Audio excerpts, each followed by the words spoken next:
কম্পিউটারকে বললাম দে লারা টাকা ছাড়া। তারপর কি এমন হলো যে এতগুলো টাকা দিতে হলো? সকালে ঘুম থেকে উঠে এই টাকাগুলো নিয়ে যুদ্ধের ময়দানে নেমে পড়লাম। বাজারে অনেক ভিড় ছিল। 3 মিনিট জেমে থাকার পর অবশেষে কম্পিউটার দোকানে গিয়ে ল্যান্ড করলাম। বোনকে দ্বাদশ শ্রেণীতে ভর্তির জন্য কম্পিউটারকে বললাম দে লারা টাকা ছাড়া।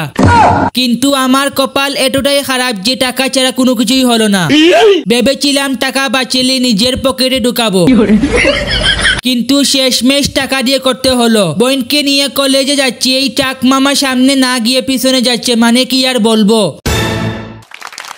কলেজে গিয়ে আই এম অবাক, এরকম দৃশ্য আমি আগে কখনো দেখিনি। দেখে মনে হচ্ছে কলেজের বিয়ে, ভিতরে গিয়ে দেখি ওয়াও দৃশ্য। তারপর আমি পিছনে বসে স্যারের কথাগুলো ভদ্রলোকের মতো শুনতেছিলাম। বইনের কলেজের সব কাজ শেষে বাড়িতে চলে যাচ্ছি। তো গাইস, আজকের ভিডিওটা এ পর্যন্ত। ভিডিওটি অবশ্যই লাইক করে চ্যানেলটি সাবস্ক্রাইব করে রাখবেন।